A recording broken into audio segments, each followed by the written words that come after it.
Papua New Guinea is one of the last frontiers and has large amounts of its forest and vegetation still intact, with unique native flora and fauna. Clearing of forest and vegetation for infrastructure and development, coupled with an increase in population, has put our flora and fauna at risk of being overexploited. Environment conservation is everyone's choice, and those that continue to uphold conservation find it rewarding in preserving PNG's remaining plants and animals deep in the jungles of rural Papua New Guinea. Research Conservation Foundation PNG manages one of the largest wildlife management areas found in Eastern Highlands Province, the Crater Mountain Wildlife Management Area. Crater Mountain Wildlife Management Area is the second largest WMA in this country, second to Tonda Wildlife Management Area, which is in Western Province. It has a land area of 2,700 square kilometers, and it's really high in terms of forest. It has one of those high forest areas, intact forest, and it has a lot of species. Some species are endemic to the area, some are endangered as well. RCF-PNG Director Dr. Sangyeon Tiu and her team are based in Goroka, Eastern Highlands Province. Since 1993, RCF-PNG have overseen and facilitated in managing the Crater Mountain Wildlife Management Area. And with the help of international organizations and funding from the GEF small grants, they continue the good work of conservation. We do a lot of education work.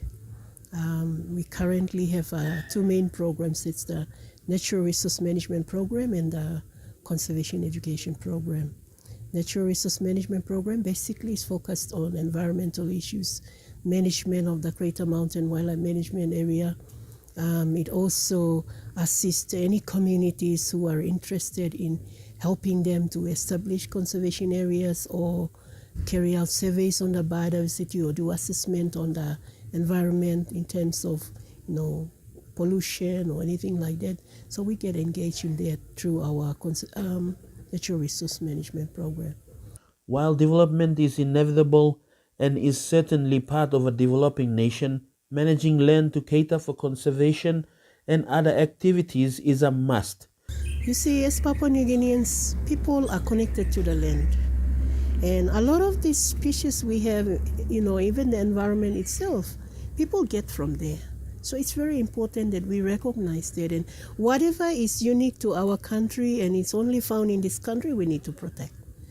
The Crater Mountain area remains protected, and species of plants and animals thrive in their ecosystem, with some thought to have been extinct, have found refuge in the mountains. One of the bat species called Buma's bat, it was said to be extinct, but it was found in only two places. One of them is Crater Mountain. The other one is somewhere in Western Province or elsewhere, yeah.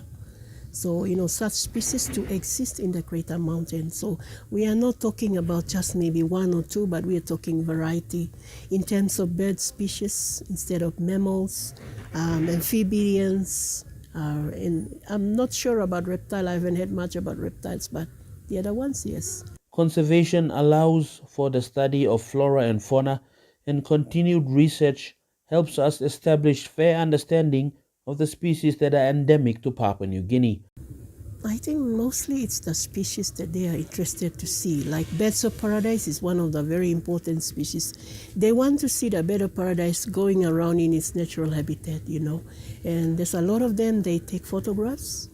And then there are those who practically come here to study a particular species. So wherever they are in the world, they identify that and they want to know more about that. So they contact us and say, we are interested in this species. We know that it's only found in this place. We said yes. And then we assist them in terms of, giving them support letter to get their research visa, and they do come in. Fidelis Sukina for Inside PNG News.